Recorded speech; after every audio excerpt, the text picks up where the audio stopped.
Bonjour tout le monde, vous m'entendez bien? C'est impressionnant quand même comme salle.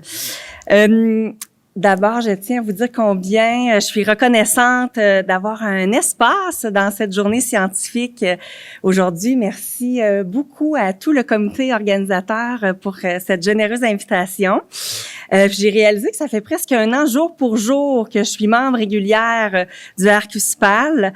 Puis là aussi, je suis très, très heureuse de faire partie de cette belle et vaste communauté pour contribuer à ma façon à cette mission. Et je dois vous avouer que je me sens très fébrile de faire ça devant vous ce matin. Un peu intimidée même parce que j'ai un profond respect pour tout ce qui se fait, tout ce qui se crée dans le monde des soins palliatifs.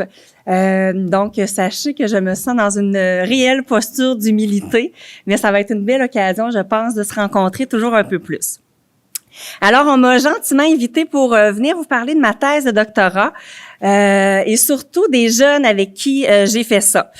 Doctorat que j'ai terminé il y a quelques années, mais c'est toujours une grande joie pour moi d'en parler. Et le thème de la journée aujourd'hui, c'est la recherche en soins palliatifs et de fin de vie avec et par la communauté. Et c'est là où ça a vraiment résonné en moi, parce que moi, j'ai toujours rêvé de faire de la recherche de proximité. Je suis très, très impliquée dans ma communauté. C'est une des clés qu'on a nommées au début. Mais moi, j'aime ça, aller à la rencontre des gens, de leur vulnérabilité. J'aime ça amplifier leur voix. J'ai toujours aimé les histoires, j'ai toujours aimé l'art sous toutes ses formes, la créativité. Moi, je suis violoniste aussi dans mes temps libres et je travaille avec des enfants et des ados. Donc, cette créativité-là crie toujours plus fort en moi, puis j'ai décidé d'assumer ça quand j'ai fait ma thèse qui a été déterminante à bien des égards. Je dirais même justement que ça m'a permis carrément d'entrevoir la recherche autrement. En fait, j'ai réalisé qu'il n'y avait pas qu'une seule et bonne manière de faire de la recherche, puis je me suis simplement autorisée dans mon doctorat à faire quelque chose qui me ressemblait. Donc, s'il y a des étudiants dans la salle au doctorat, ça peut être une belle piste aussi. Alors, je me suis intéressée à l'expérience vécue par les adolescents endeuillés d'un parent ou d'un membre de la fratrie. Puis je me suis surtout intéressée à leur trajectoire de résilience. Donc, c'est un projet qui, je pense, est très lumineux. Puis mon désir premier, c'était vraiment de donner la parole aux jeunes pour qu'ils nous parlent de cette traversée-là qui est pas banale dans leur vie. Et c'est là où j'ai fait la rencontre avec la phénoménologie, une posture là, qui me semblait toute en cohérence avec mes visées premières. Je vais en reparler bien sûr, mais en fait, moi, je voulais faire toute la place à ces jeunes-là. Je voulais faire toute la place à leur histoire. Puis d'ailleurs, je tiens à souligner que tous les dessins que vous allez voir dans la présentation ont été faits par un des jeunes de mon projet, le beau Edgar. Et quand j'ai fait le visuel, je voulais vraiment faire l'effet avec les feuilles de papier du plier et déplier parce que c'est vraiment ça qu'on a fait avec les expériences des jeunes. Alors, je tiens à préciser que je n'ai aucun conflit d'intérêt lié à cette présentation. Ce que je vous propose aujourd'hui, notre fil conducteur, donc tout d'abord une mise en contexte là qui va faire état des différents ancrages qui entourent la recherche. On va plonger ensemble aussi, bien sûr, au cœur de l'expérience des jeunes.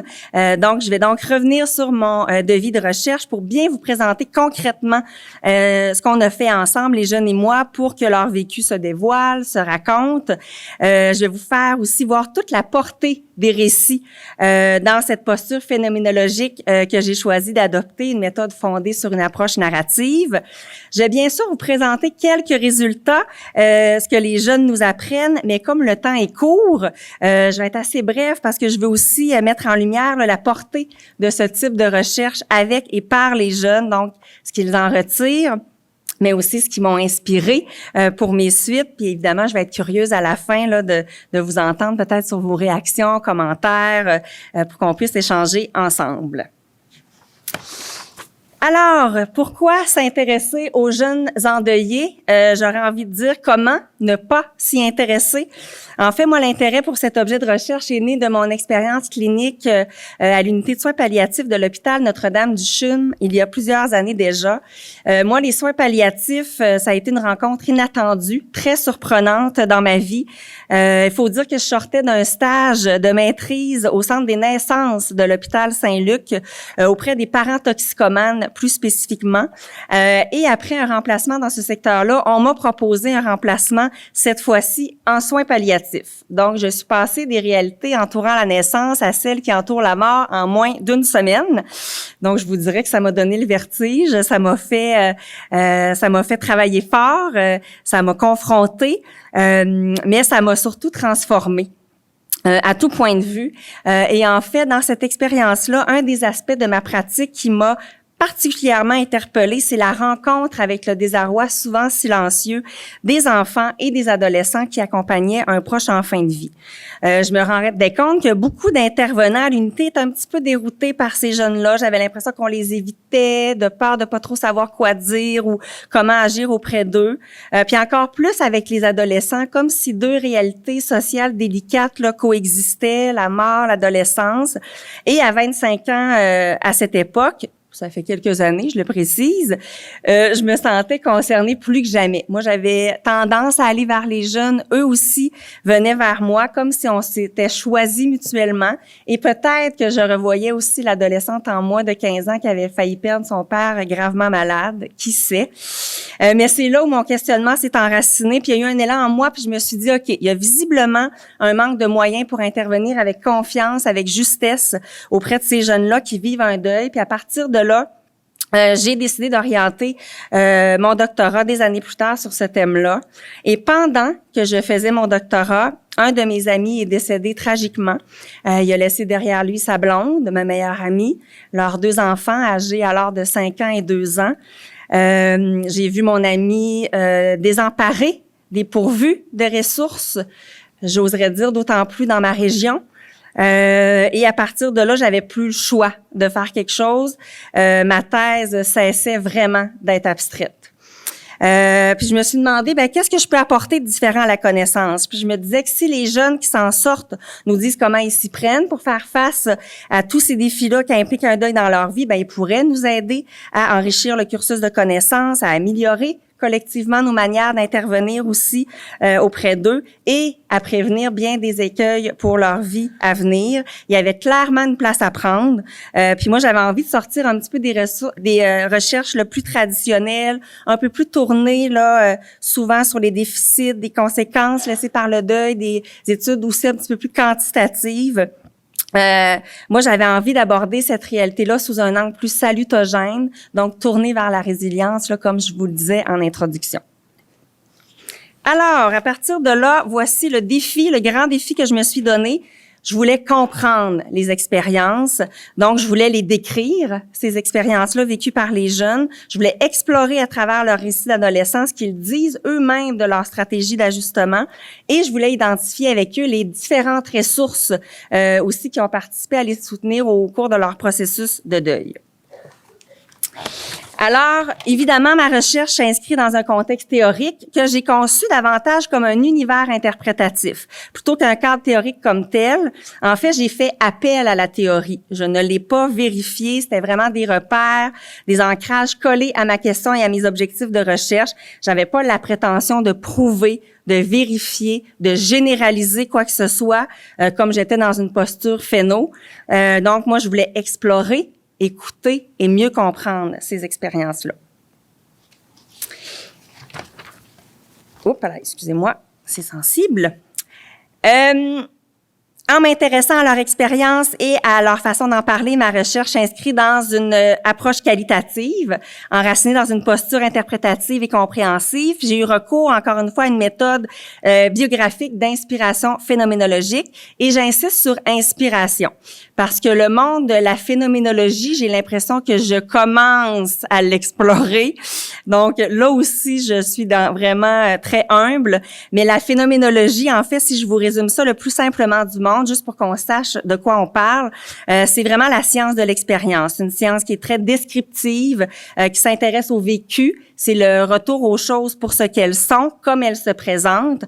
Puis en fait, la phéno existe, à mon sens, pour faire taire notre pensée, puis éviter nos interprétations toutes faites. De se dire, par exemple, à partir de nos a priori, les jeunes vivent le deuil comme ci, comme ça. Non, moi, je voulais vraiment que les jeunes eux-mêmes nous parlent de leur expérience. Donc, alors, j'ai choisi de faire ma recherche avec des jeunes âgés entre 14 à 17 ans. 14 ans pour que les jeunes puissent se positionner eux-mêmes à participer à la recherche, même si le parent était bien sûr informé, rencontré, même par délicatesse. Je voulais des jeunes qui avaient vécu la mort d'un parent ou d'un membre de la fratrie, je l'ai dit tout à l'heure. Ça devait faire minimum 2 ans pour que les jeunes ne soient pas au vif de leur deuil. Je voulais des jeunes aussi qui avaient eu recours à des services d'accompagnement. Ici, ça a été des services de deuil jeunesse, mais dont le suivi était terminé depuis au moins 1 an. Encore là, pour qu'ils aient un certain recul pour parler de cette expérience-là d'accompagnement. Donc, le recrutement s'est fait en collaboration avec Deuil jeunesse. Et les chercheurs qui travaillent dans la perspective phéno recommandent des petits échantillons, donc 5 à 8 jeunes environ, là, justement pour permettre de déplier le plus finement possible les expériences de chacun, tout en ayant accès à une diversité d'expériences. Donc, 6 jeunes ont participé à ma recherche, mais quand j'ai eu toutes mes données, j'ai eu l'impression souvent que j'avais 50 jeunes, tellement on est allé loin. Alors, je vous les présente, mes alliés. Ils se sont tous choisis un nom fictif, une image aussi qui les représentait bien, là, qui se retrouve d'ailleurs au début de leur récit. Puis comme je disais, ce qui demeure important, c'est d'avoir une diversité dans les expériences, une variété. Donc, on voit qu'il y a des garçons, il y a des filles d'âge variés aussi à l'intérieur de l'adolescence et qui ont vécu différents types de deuil. Donc, à la suite d'un suicide, d'une maladie, d'un accident. Il est intéressant ici de relever qu'Edgar et Karine sont frères et sœurs. Ils ont perdu leur maman à la suite d'un accident. Edgar était dans la voiture lors de l'accident, Karine n'y était pas. Mathieu et Maya ont perdu respectivement leur papa à la suite d'un suicide. Amy est la seule qui a perdu un membre de la fratrie, sa sœur, sa grande sœur. Et Andy, qui est orpheline de ses 2 parents. La belle Andy a perdu sa maman à l'âge de 11 ans à la suite des tremblements de terre en Haïti. Et 18 mois plus tard, croyez-le ou non, son papa est décédé d'un cancer fulgurant. Je deviens à chaque fois émotive quand je parle d'elle parce que c'est une histoire, vous comprendrez, assez saisissante. Donc, je suis partie en tournée lors de ma collecte de données qui a duré 1 an, donc en 3 temps, puis en utilisant différentes stratégies. Donc, évidemment, j'ai commencé par une première rencontre individuelle là, pour apprendre à connaître ces jeunes-là, favoriser une première prise de contact aussi avec leur expérience, leur présenter clairement les intentions de la recherche qu'on allait faire ensemble. Je leur donnais le choix soit d'aller à leur domicile ou à la maison Deuil jeunesse, située à Québec, parce que c'était des jeunes là, qui venaient tous de la région de Québec. Ils m'ont tous invités à aller chez eux. Donc, j'ai fait les rencontres dans leur chambre, dans leur sous-sol. Ça me donnait vraiment accès à leur univers. C'était vraiment déjà très, très porteur. Et je leur avais demandé d'avoir un objet qui les représentait bien. Et moi, j'en avais apporté un aussi. J'avais apporté mon premier petit violon parce que je trouvais ça important aussi de me présenter à eux avec ce que je demandais de faire avec moi. Donc, ça a créé vraiment une belle ambiance. Ils sentaient, je pense, que je voulais vraiment prendre ce temps-là avec eux et pour eux. Puis j'ai eu accès à tellement de choses que j'aurais pu arrêter ma collecte de données-là pour vrai, mais non. Moi, j'avais vraiment envie de faire des groupes avec eux, de faire des groupes de discussion, de les réunir. Donc, c'est ce qu'on a fait. 5 groupes, une fois par mois, les samedis ou les dimanches. Je répète que c'était des adolescents. Donc, j'ai décidé de faire une formule brunch pour les groupes de discussion. Il fallait quand même que ça soit attrayant. C'est pas banal là, de venir parler de son deuil à des personnes qu'on connaît à peine. Mais je peux vous dire qu'ils ont été au poste. Ils ont jamais manqué de rencontres. Ils étaient tous là, investis. Puis c'était déjà pour moi un constat intéressant. Peut-être qu'ils ont besoin d'espace où leur histoire peut exister, prendre son souffle. C'est vraiment ce que j'avais envie de faire avec les groupes. Puis c'est ce qui s'est passé aussi. Et mon recrutement a été très, très rapide aussi. Donc, c'est un signe peut-être que les jeunes ont besoin qu'on leur donne la parole. Les thèmes des groupes se décidaient avec eux en fonction des objectifs de la recherche. J'avais des idées, il y en avait, on mettait ça ensemble puis on décidait ce qu'on voulait faire ensemble. Et pour enrober la démarche de groupe, j'ai proposé aux jeunes de faire un journal créatif. Donc, ils pouvaient, selon leurs intérêts, là, s'exprimer par le dessin, l'écriture, le collage. C'était une démarche, évidemment, qui était très, très libre, mais ça leur permettait, de partager leurs expériences de différentes façons, avec différents médiums. Et ça aussi, ça a vraiment suscité leur intérêt. Ça a été très porteur. Je pense qu'ils ont aimé ça, puis ça nous a vraiment donné accès à plein de dimensions insoupçonnées. Et je leur ai dit d'emblée que c'était mes co-chercheurs. Puis ça, ils ont trouvé ça bien trippant. Il y en a un qui m'a dit « voyons, c'est bien hot être co-chercheur ». Ça les a valorisés beaucoup, en fait. Puis ça les a mis dans une posture vraiment autre qu'un groupe d'intervention. Puis ça, c'était quand même important au niveau éthique aussi, là, mais c'était vraiment très clair qu'on faisait de la recherche ensemble.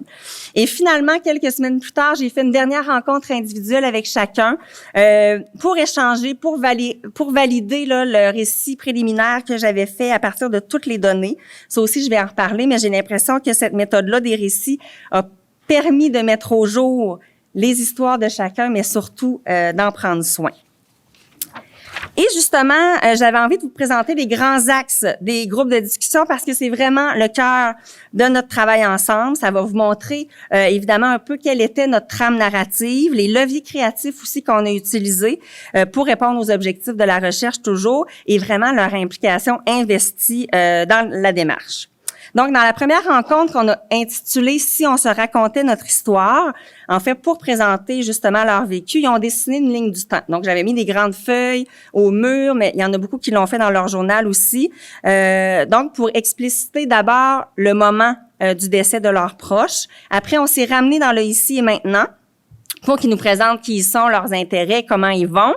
Et on s'est projeté dans 2, 5 et 10 ans. Aussi, puis ça a été vraiment une belle manière, toute simple, là, déjà de collectiviser, de se mettre en contact avec les expériences de chacun et de se donner des nouvelles aussi de leur chemin. Dans la deuxième rencontre qu'on a intitulée « Je me souviens, ce que je n'oublierai jamais », les jeunes ont écrit, entre autres, un récit qui commençait justement par « Je me souviens », donc écrit au « je », très descriptif, qui permettait vraiment de décortiquer. Moi, je leur disais, fais comme s'il y avait une caméra dans ce moment-là et décris-moi tout ce qui se passait, les faits en détail. Donc, on voit déjà qu'on était dans une posture là phéno. Puis ici, je voulais qu'ils me parlent d'un moment marquant de leur deuil, donc un moment d'exception, un moment qu'ils n'oublieront jamais. Et pour 5 jeunes sur 6, ils m'ont parlé du moment de l'annonce du décès. Puis j'ai envie de vous lire un bout du « Je me souviens » d'Andy, qui a perdu ses 2 parents, je vous le répète.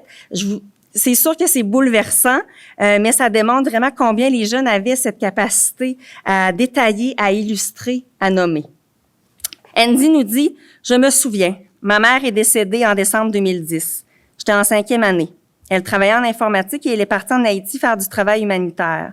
Il y a eu les tremblements de terre. Je me rappelle très bien, je me vois encore dans la cuisine. C'était les nouvelles et il parlait d'un tremblement de terre à Port-au-Prince.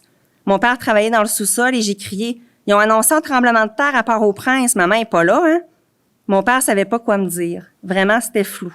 Et il a fini par me dire qu'elle était là. Ce soir-là, j'ai paniqué puis j'avais pris la décision de pas en parler le lendemain à l'école. Mais certains savaient que ma mère était partie, ils me posaient des questions. On a appris sa mort 12 jours plus tard. Tout ce temps, j'essayais de garder espoir, mais je savais au fond qu'elle était morte. Avant qu'il retrouve son corps, des gens venaient à la maison pour prendre des objets, pour avoir ses empreintes. Quand je l'ai appris, j'étais avec mes tantes et on magasinait les sacs surprises pour ma fête qui approchait. Je me rappelle juste d'avoir entendu une de mes tantes qui habite à Ottawa et qui parle anglais dire le mot « dette ». On est retourné à la maison, il y avait la famille de mon père qui était là. Une de mes tantes pleurait, il y avait une chandelle allumée. Mon père s'est mis à genoux et il m'a dit « Ils l'ont retrouvée, elle est morte ». Il faut toujours reprendre un respire après ça. Ça vous montre, comme je disais, là, la teneur puis la véracité dans leurs propos. Moi, ça m'a toujours surprise. Dans la rencontre 3, qu'on a intitulée ici « De la chute au redressement », là aussi, les jeunes ont écrit un moment significatif, mais un moment de tournant. cette fois-ci. Un moment où les jeunes ont senti quelque chose, que quelque chose bougeait en eux, que des signes se montraient doucement, là, je commence à aller mieux. Puis ça nous amenait évidemment là, à parler des différentes stratégies d'ajustement. Ça, je vais y revenir aussi en vous parlant un petit peu des résultats. La 4e rencontre, qu'on a intitulée « Je ne serai plus jamais la même personne ». Ici, on a échangé, écrit, dessiné sur l'aspect transformateur, révélateur du deuil. Ce que les jeunes portent et apprennent face à cette expérience-là dans leur vie. Puis ici, ça donnait accès à la dimension de la résilience. Et finalement, la rencontre 5, si j'avais à adresser un merci, ce serait à qui? Donc, ici, on a regardé les personnes phares autour d'elles et eux, les ressources, les tuteurs de résilience, donc, qui ont écrit une lettre à une personne de leur choix. Donc, les écrits, les dessins ont souvent permis de nommer l'indisible par la parole. Les activités ont été vraiment des manières évocatrices de témoigner de leur processus de deuil. Et quand les jeunes partageaient aux autres, toujours librement, bien sûr, mais quand ils lisaient à voix haute leurs écrits, il se passait toujours quelque chose. Donc, c'était vraiment des leviers d'échange très, très pertinents.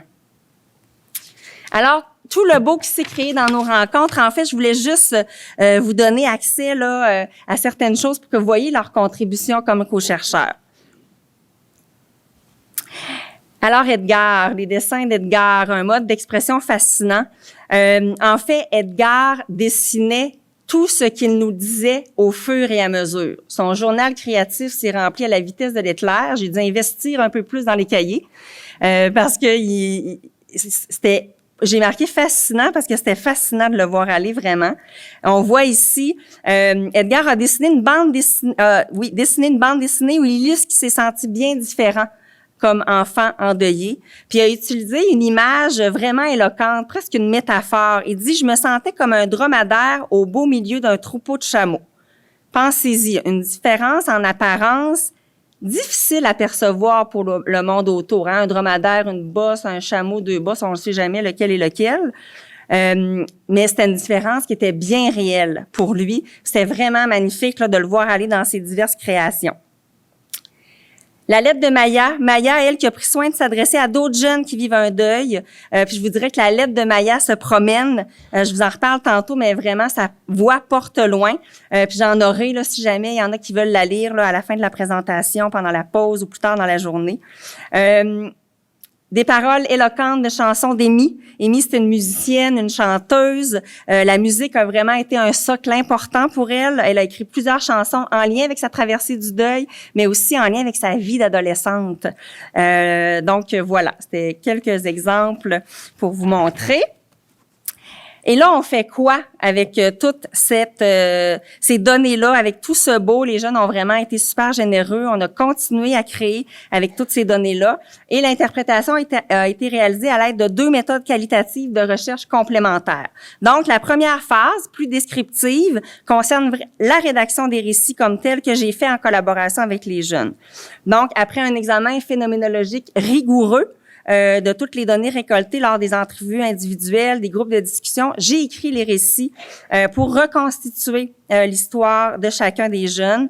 Et je tiens à dire que c'est moi seule qui ai fait toutes les retranscriptions, tant des rencontres individuelles et des groupes de discussion. Et ça m'a vraiment aidée. Ces écoutes-là, ces relectures-là en boucle, à me plonger, à m'imprégner de leurs histoires. Je vous dirais, cela dit, que j'avais besoin souvent de moments de pause, d'écriture aussi dans mon journal de chercheur, pour intégrer, pour déposer, pour vivre ce que j'avais à vivre aussi par rapport à ça, pour faire mûrir ça, mais pour faire aussi la mise entre parenthèses de mes a priori imposés ici par la posture Fesneau. Un chapitre entier de ma thèse est consacré au récit. C'est vraiment le cœur de notre projet. C'est ça qui me rend la plus fière aussi parce que c'est vraiment là où la voix des jeunes est mise en lumière. Les récits sont ponctués des éléments du discours des jeunes, bien sûr, mais aussi des dessins, des images qu'ils ont choisies, des textes, des chansons que les jeunes ont écrits aussi. Les récits sont écrits au « je ».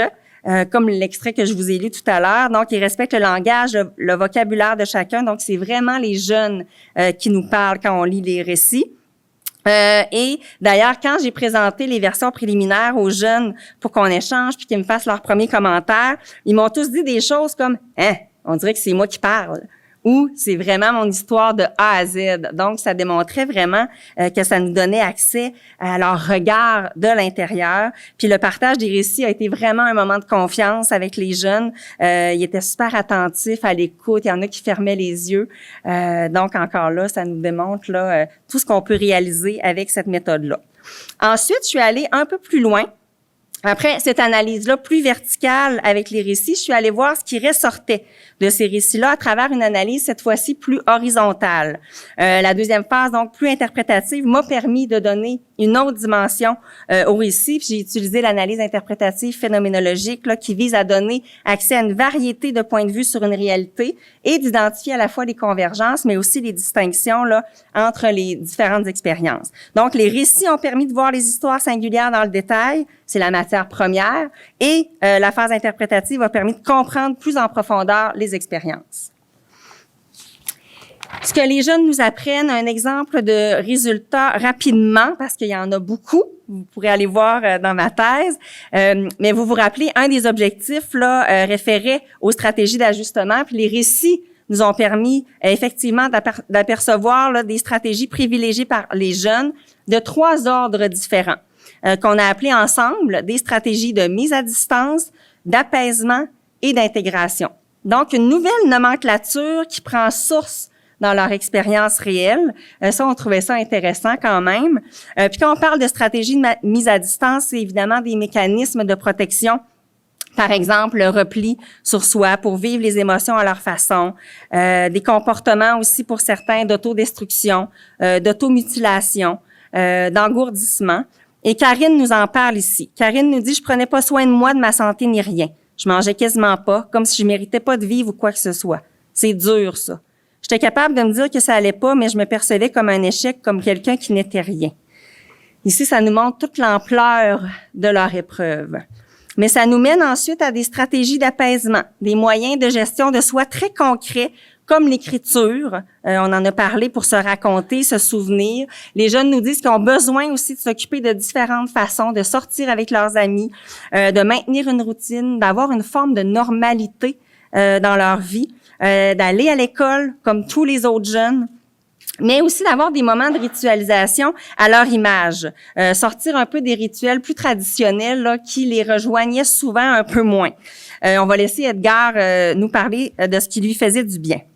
Je faisais un cahier avec mon père, comme un journal où j'écrivais mes journées à ma mère, des choses importantes, des tournois de badminton, comme si je lui parlais. Je dessinais aussi dans mon cahier, évidemment. Ça me faisait du bien, j'aimais vraiment ça. Plus tard, je vais le regarder, ça me fera comme des capsules temporelles. Donc ça, c'était vraiment des stratégies qui permettaient aux jeunes de reprendre leur souffle, mais aussi de reconfigurer tranquillement le lien avec la personne décédée. Et finalement, les jeunes mettent en lumière des stratégies qui leur permettent d'intégrer justement à leur rythme la vie sans la personne. Ils acceptent, par exemple, de plus en plus de faire alliance avec le temps qui passe et dans lequel ils peuvent se voir dessiner des perspectives nouvelles. Ils ont besoin aussi de s'investir dans des activités qui les passionnent, qui leur ressemblent, qui leur permettent de se réaliser et d'être fiers. Puis les jeunes aussi en viennent inévitablement à se questionner sur des questions plus existentielles, leurs croyances face à la vie, à la mort, ça leur permet aussi en quelque sorte de répondre à une certaine quête de sens. Et Mathieu nous dit à ce propos, « Je suis sûre qu'il veille sur nous. Ça, je pense que ça se peut. Avant le décès de mon père, j'avais vraiment peur de la mort, mais maintenant, je sais qu'il s'occupe de moi à sa façon. Et ça me fait du bien. » Un autre exemple ici de résultats qui nous mène à des pistes d'intervention concrètes. Je l'ai dit plus tôt, moi, je souhaitais vraiment donner une voix aux jeunes, leur offrir une tribune pour qu'ils joignent leurs paroles d'experts de par leur expérience à celle du monde scientifique, pour que eux puissent nous enseigner les attitudes, les façons d'être, à mettre de l'avant selon leurs réflexions, leur vécu, leurs préférences. Les jeunes ont beaucoup de choses à dire, beaucoup d'incontournables qui peuvent nous paraître des fois évidents, mais qui demandent vraiment une posture singulière. On peut penser à la réciprocité, par exemple, souhaitée, qui peut s'incarner selon les jeunes par un accueil sincère, chaleureux, un intérêt réel aussi qu'on va leur démontrer pour qu'ils se sentent considérés, tant dans leur vécu de deuil, mais aussi dans qui ils sont comme adolescents. Ils nous disent aussi qu'il faut rester ouvert. Oui, ça, c'est bien important. Ils ont besoin de se sentir compris et libres de réagir comme ils veulent, comme ils peuvent. Ça exige de trouver ce que j'ai qualifié, moi, de juste équilibre entre l'intolérable pour eux, par exemple, être infantilisé, et l'indispensable pour eux, c'est-à-dire les suivre, les respecter. Faut essayer, faut s'ajuster à eux, faut revenir à leurs besoins. Faut rien imposer, faut rester disponible. Je pense qu'il faut surtout persévérer. Il y a une belle manière de persévérer puis de s'approcher des jeunes et de leur réalité. Je pense que c'est de sortir des manières habituelles d'intervenir. Donc encore là, faut être créatif. Je pense, faut varier les formes d'expression parce que ça permet de choisir ce qui les allume. Ça permet vraiment de personnaliser aussi la démarche d'intervention. Ils se sentent plus impliqués, même plus invités dans les interventions qu'on va leur proposer. Puis la créativité, je le répète, permet de rien imposer puis de rien empêcher à la fois.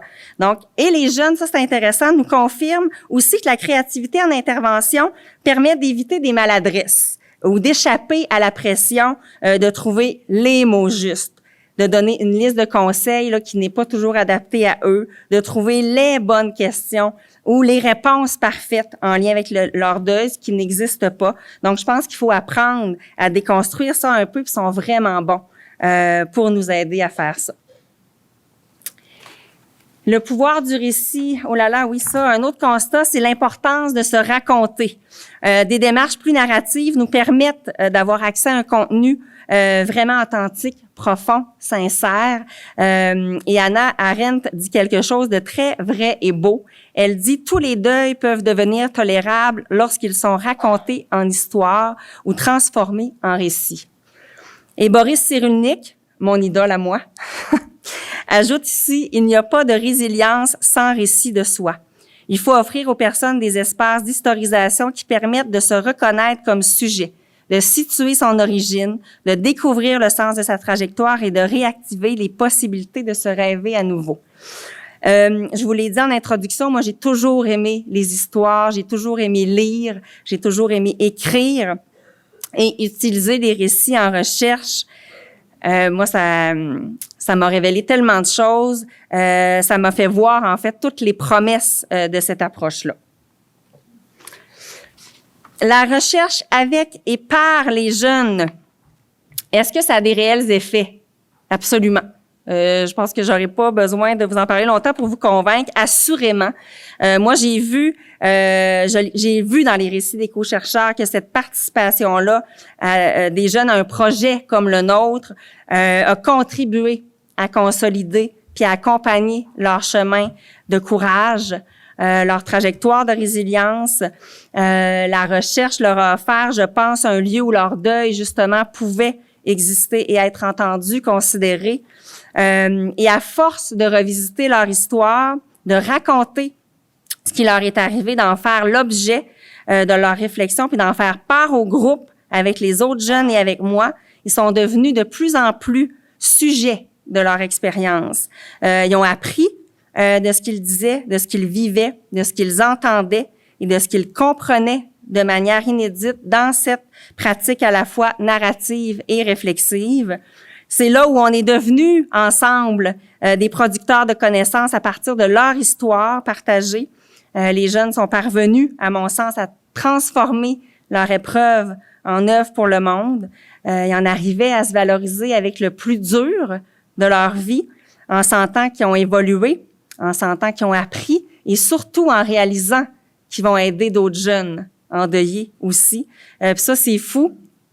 J'ai ressenti une profonde admiration, je la ressens encore, et une grande fierté en constatant ça avec eux. C'était une de leurs motivations premières au départ dans le projet, c'est « Hey, si ça peut aider d'autres jeunes, ben c'est sûr que je vais y aller. » Ça, pour moi, c'est une des considérations importantes de la résilience aussi, c'est le sens de l'engagement.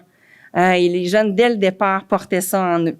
Donc, ça vaut la peine de les considérer. Et de leur faire confiance aussi. La recherche avec et par les jeunes, ce que ça peut inspirer.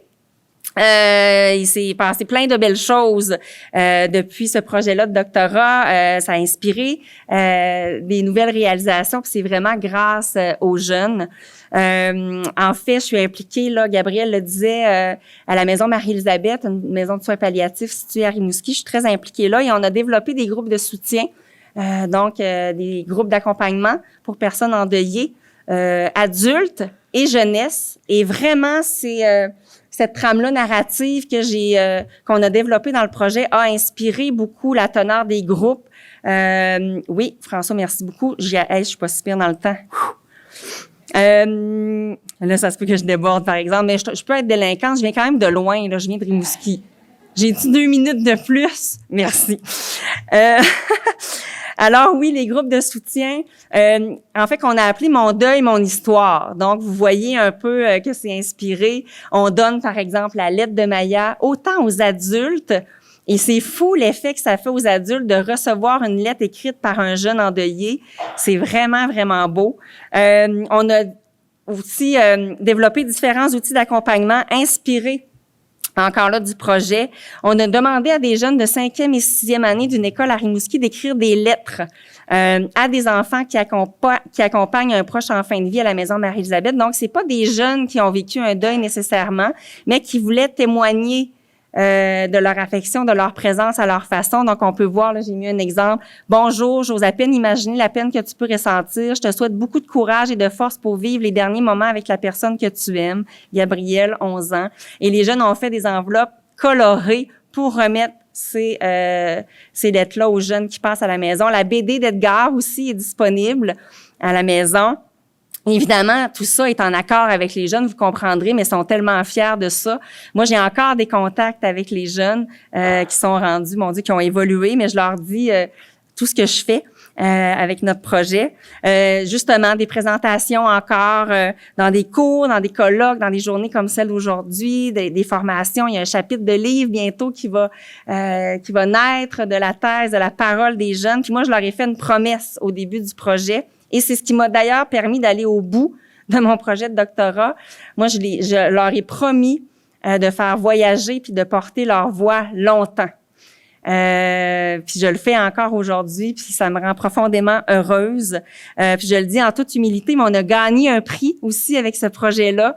Les jeunes hallucinaient, moi aussi, c'était quelque chose de complètement inattendu, mais ça a été une finale effervescente, pétillante, lumineuse, surprenante, donc à leur image. Donc vraiment, ce projet-là m'a fait voir tous les possibles des recherches qui donnent la parole, qui s'allient avec les personnes directement touchées par les réalités qu'on accompagne, les réalités qui nous rendent curieux en recherche. C'est là où moi, j'ai envie de rester tout près comme pédagogue, comme clinicienne, comme chercheur, puis de continuer à tendre la main à des projets comme ça. Et j'ai envie de laisser le dernier mot à Maya. Maya qui nous dit « J'arrive maintenant à trouver des aspects positifs de cette expérience-là dans ma vie. C'est pas vraiment un sens que j'ai trouvé, mais j'ai réalisé beaucoup de choses. Ma personnalité est totalement différente depuis que mon père est mort. Même si je suis sensible, en même temps, je suis forte. Avant, pleurer devant les gens, c'était comme montrer que j'étais faible. Mais maintenant, je sais que ça démontre plutôt que tu es fort et que tu peux montrer tes émotions. J'ai aussi appris à aimer la vie à l'infini. Je suis plus sereine parce que je vis dans le moment présent. Je dirais aussi que ça m'a rendue plus compréhensive et mature. Après avoir vécu la mort de mon père, je me rends compte qu'il faut vraiment aider les jeunes endeuillés pour leur faire comprendre qu'ils ne sont pas seuls. J'ai donc envie de donner de l'espoir aux jeunes. » C'est quand même beau et je vous ai mis quelques références, évidemment, écrites, mais aussi quelques beaux livres pour les jeunes. Évidemment, celui de mon amie précieuse Josée Masson, qui est présidente directrice générale de Deuil Jeunesse, mais des beaux livres là aussi dans l'accompagnement des soins palliatifs, quelques beaux films ou séries. J'aurais pu en mettre plein aussi, mais ça peut être intéressant d'aller visiter les histoires des autres pour se ramener à la nôtre. Il faut voir la singularité aussi des histoires. Donc, merci pour votre attention et votre présence pleine